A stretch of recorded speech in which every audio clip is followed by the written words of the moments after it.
प्रतिपल आप देखना, कोई भी विघ्न ऐसी उपासना करने वालों के यहाँ अपना अधिकार नहीं कर सकता। सुबह जाइए, शाम के आइए, प्रणाम कीजिए। इतनी देर आपकी सेवा के निमित्त से जो कर्म हुए, हे लाडली लाल आपके चरणों में समर्पित। भले आप गृहस्थ हैं, व्यापार नौकरी जो भी कार्य करते हैं, घर में प्रियालाल को विराजमान करो। लड्डू गोपाल को घर में स्थापित करना कितना शुभ होता है और घर में प्रियालाल की स्थापना करने के बाद हमें सेवा के क्या नियम बनाने चाहिए, हमारी रसोई कैसी होनी चाहिए और सबसे कैसा व्यवहार रखना चाहिए जिससे धन धान्य की प्राप्ति हो, चलिए जानते हैं श्री गुरु जी के इस प्रवचन में। राधे राधे। बहुत सहज कर्म बंधन से मुक्त होने का उपाय है, अपने घर में प्रियालाल को विराजमान करो। भले आप गृहस्थ हैं, व्यापार नौकरी जो भी कार्य करते हैं, घर में प्रियालाल को विराजमान करो। पहले हृदय में बात बैठा लो, इस घर के मालिक प्रियालाल, मेरा परिवार, ये भाव हटाओ, ये प्रियालाल के सदस्य और मैं इन सदस्यों सहित प्रियालाल का सेवक। बैठा लो, स्वामी नहीं, मैं इस घर का स्वामी, मैं परिवार का स्वामी, मैं परिवार को चलाने वाला। बस अब जो कर्म करोगे उद्देश्य गलत हो गया, अब ये सब बंधन कारक हो जाएगा। घर में प्रियालाल को विराजमान करने का मतलब है ठाकुर हुए प्रियालाल, स्वामी हुए प्रियालाल, हम सेवक और ये स्वामी के सदस्य। परिवार के जनों को अपनापन नहीं, अपनापन स्वामी में, सीधा हमारा स्वामी सेवक का संबंध और परिवार के सदस्य प्रियालाल के जन है। हम अपने घर में जब लाडली जी को स्वामी मान लेंगे तो जितने भी कर्म हो रहे हैं वो सब उनके निमित्त से माने जाएंगे। सेवा, व्यापार, नौकरी, कर्म बंधन से मुक्त होने का सहज उपाय, अपने घर में जो ठाकुर विराजमान है उनको मालिक मानिए। अगर आप नौकरी करते हैं तो महीने में जो पेमेंट आती है वो पहले उनके सामने रखिए, ये महीने भर की सेवा का। हाँ बिल्कुल, सुबह जाइए, शाम के आइए, प्रणाम कीजिए। इतनी देर आपकी सेवा के निमित्त से जो कर्म हुए, हे लाडली लाल आपके चरणों में समर्पित। प्रतिपल आप देखना, कोई भी विघ्न ऐसी उपासना करने वालों के यहाँ अपना अधिकार नहीं कर सकता। बुरा प्रारब्ध भी अधिकार नहीं जमा सकता, क्योंकि वो घर लाडली लाल का है। देखो पूरी लंका जल गई, विभीषण का घर झुलसा भी नहीं। क्यों? क्योंकि उसमें प्रभु का नाम विराजमान है।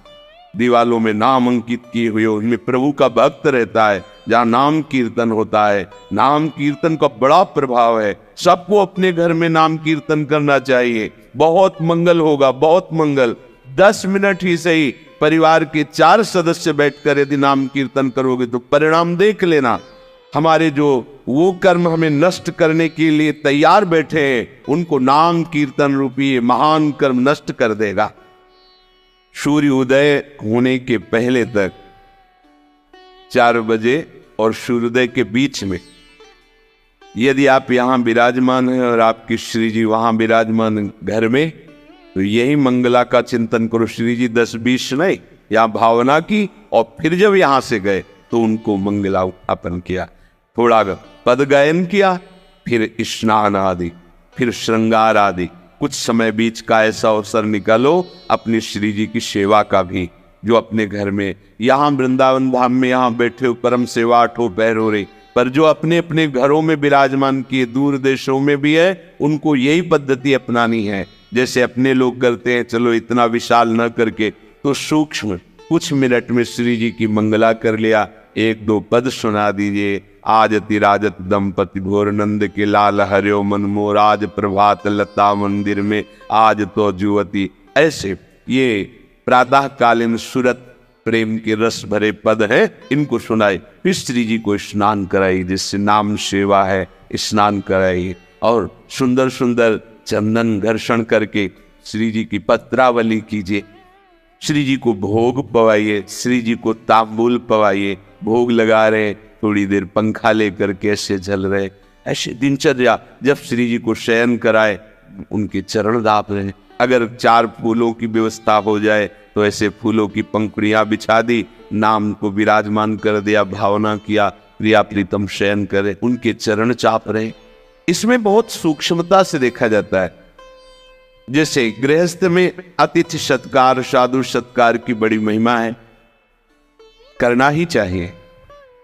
यदि आप गृहस्थ हैं, आपके घर के दरवाजे पर कोई भिक्षुक आता है तो आप उसकी अवहेलना नहीं कर सकते। ए चल, ऐसा नहीं। अगर ऐसा किया तो उसके जितने दुष्कृत है वो सब वही छूट जाएंगे। शास्त्रीय सिद्धांत है, मृदु वचन बोले, राधे श्याम, कहिए क्या आज्ञा है। अब वो जो मांग रहा है, अगर आपके पास सामर्थ्य है तो दे दीजिए, नहीं दैन्य होकर उत्तर दीजिए। राधे श्याम।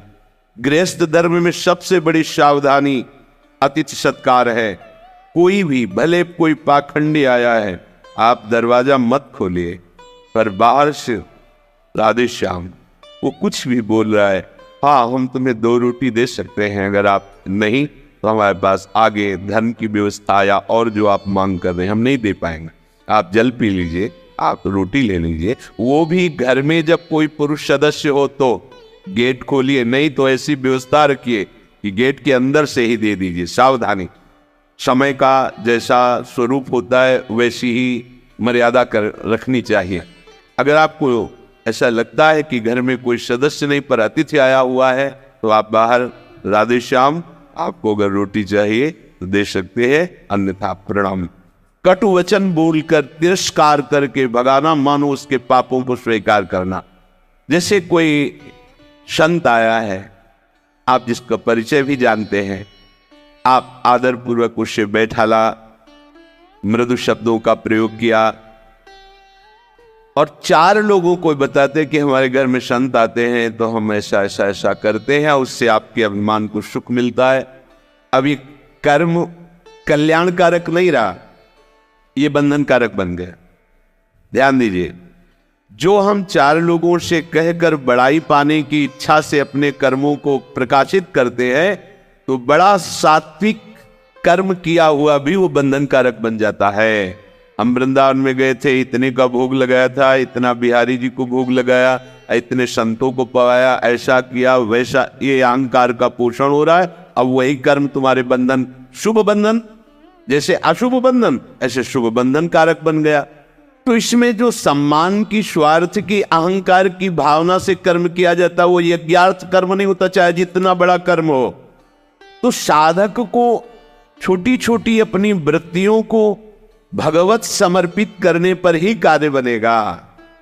किसी भी व्यक्ति, वस्तु, स्थान में तुम्हारी आसक्ति नहीं होनी चाहिए। संग तो केवल भगवत प्रेमी महात्माओं के लिए ही आदेश किया गया कि उनका संग करे, अन्यथा न। असंग एकस चरण रहस चित्त मनंत ईसे। अगर संग की बात आई तो युंजित तदवृत्ति साधु सुचेत प्रसंगा। जिनका चित्त निरंतर भगवत प्रसंग में रमण करता रहता है, ऐसे साधुओं का संग करे, नहीं तो असंग रहे। जित संग दोषा तभी हो सकता है जब महात्माओं का संग हो। ये मत समझो कि तुम्हें जो सामग्री मिली केवल आपकी ही है। जब रसोई में अन्न बनता, 1 रोटी पहले गौग्रास बनती थी, अब कुत्ता ग्रास बनता होगा, गौग्रास तो बनता नहीं। कैसे? गौ है नहीं तो ग्रास कहां पाओगे? कहां गौ है? कैसा कलयुग का, जहां गाय मूत्र त्याग करती थी वो तीर्थों के समान पवित्र स्थान हो जाता था। गौ में धर्म वास करता है। पहला ग्रास जो थाली प्रभु को गई, इसके बाद पहली रोटी गौ के लिए निकाली। 1 रोटी लेकर के हमने देखा है, छत में जाकर तोड़ करके डाल दिया कौआ चिड़िया आदि के लिए। फिर वो दरवाजे पर निकल कर खड़े हुए, फिर कोई अतिथि, कोई संत महात्मा, ऐसा 1 मिनट इंतजार, प्रत्येक दिन ऐसा करना। 1 मिनट देखा कोई नहीं, फिर प्रणाम करके उसको प्रसाद तो पाया। भगवान कह रहे, यदि तुमने उस सामग्री में हिस्सा नहीं लगाया तो यो भुंगते स्तेन एव शाह, वो चोर है, उसे मैं दंड देता हूं। जो भी तुम्हारे पास संपत्ति है उसमें हिस्सा लगाना पड़े। जैसे किसान आदमी, बड़ा पाप होता है किसानी में, बहुत से जीव मरते हैं, बहुत से कटते हैं जीव। देखा, अब खुरपी से निकाल रहा है, कितने जीव ऐसे कट जाते हैं। केचुआ है, बड़े कई प्रकार के जीव होते हैं जो कट जाते हैं। वो सब अपराध, हिस्सा निकालना। जैसे कंडा है चूल्हे पे लगाया और उसमें चींटी, लाखों चींटी उसमें अंदर बैठे और वो ध्यान नहीं दिया, वो सब जल गए। इसीलिए ये जो पहली पद्धति थी निष्पाप होने की, अब उसका कोई ध्यान ही नहीं, क्योंकि वो चूल्हा ही नहीं है, किसमें हवन करे, गैस का समय, गैस सिलेंडर का, और तौल के आटा आया हुआ है, उसमें 4 रोटी बनाने की सामर्थ्य तो है नहीं। आजकल के नए बच्चे बच्चियां होटल का पसंद करते हैं, बना के भोग लगा के पाना पसंद नहीं करते हैं। फोन से कह दो तो होम डिलीवरी आ जाएंगे घर में। सब धर्म कर्म चौपट होते चले जा रहे। जो सामग्री को अपनी मांग करके भोगता है और उसे भगवत सेवा, गौ सेवा, अन्य सेवाओं में अर्पित नहीं करता है, वो चोर है और चोर को दंड मिलता है। जब इंद्रियों की भोग विलासता बढ़े तो दमन करो और जो तुम्हें प्राप्त हुआ है उसका हिस्सा लगाओ। तभी वो यज्ञाशिष्टास्य न, जो यज्ञ का बचा हुआ भाग है वो तुम्हें निष्पाप कर देगा और भगवत प्राप्ति के मार्ग में बढ़ाएगा। अगर जैसे आप कुटिया बनाए हुए हैं और कोई संत आता है ऐसे समय में जिस समय भोजन नहीं है और आपसे याचना करता मैं भूखा हूं, कर्तव्य है तत्काल आप उसके भोजन की व्यवस्था कीजिए। आपने कुटिया निर्माण किया है, यदि आप फुटपाथ पे रहते मांग के खाते, उस समय भी यदि आप रोटी सामने रख के पाने वाले ही हैं और कोई कह दे कि मैं भूखा हूं तो आपको दे देना चाहिए, यह आज्ञा है। अगर आपने कह दिया कि भोजन का समय तो खत्म हो चुका, भोजन नहीं मिलेगा, आपको अपराध लगेगा। आपने इतनी बड़ी कुटिया बना रखी है, आपके पास व्यवस्था है और भूखा कोई आया है तो आप मना कर देते हैं, भगा देते हैं, तो आपके ऊपर अपराध लागू हो जाएगा, आपको दंड भोगना पड़ेगा। ये सावधानी रखनी पड़ेगी पक्का। आपने सुविधाओं को एकत्रित किया है तो उसे ऐसी अवस्था में ना नहीं कर सकते। वैसे जैसे सब संत सेवाई चल रही, आपका प्रसाद पाया, पवाना शुरू हुआ, आप बाहर निकल के खड़े, कोई खड़ा है कि मुझे भोजन मिल जाएगा क्या, परिचय जानने की जरूरत नहीं, हाथ जोड़िए, मानसिक प्रणाम कीजिए या पंचांग प्रणाम कीजिए, बैठा लिए और उसे छप के भोजन पाए। अगर आप ऐसा विधान नहीं रखते तो आप पाने का अधिकार नहीं रखते। पक्का समझ लीजिए, इसमें कभी भी त्रुटि नहीं होनी चाहिए, चाहे वो गृहस्थ हो चाहे विरक्त हो। जो विरक्त कुटिया बना सकता है उसके पास संग्रह है। अगर अन्न का संग्रह, अर्थ का संग्रह है तो प्राप्त सेवा का तिरस्कार करना अपराध माना जाएगा, उसमें ये नहीं चलेगा। तो आप लेट हुए नहीं, पुनः रसोई निर्माण करो और 4 रोटी बनाकर श्री जी को अर्पित करके उसको पवाओ, तभी इस सुविधा का सदुपयोग माना जाएगा। रसोई केवल प्रभु के लिए बन रही है, ये भावना करो।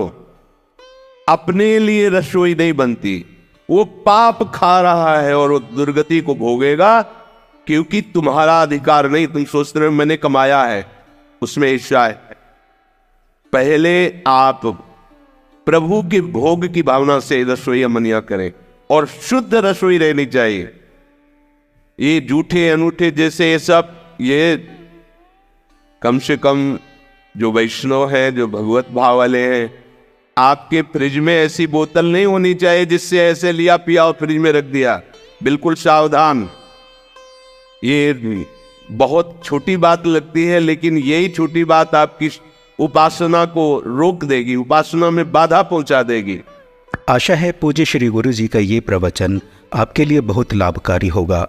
और अगर आप भी अपने घर में लड्डू गोपाल जी को विराजमान कर रहे हैं तो आप इन नियमों का पालन करके प्रभु सेवा का शुभ फल प्राप्त करेंगे। श्री गुरु जी के इस प्रवचन से हुए अनुभव को आप चाहें तो कमेंट बॉक्स में लिखकर हमारे परिवार के साथ व्यक्त कर सकते हैं। श्री गुरु जी के मुखारविंद से हमें आध्यात्मिक ज्ञान की प्राप्ति ऐसे ही होती रहे, भगवान से यही प्रार्थना है। आप सबको प्रेम भरा राधे राधे।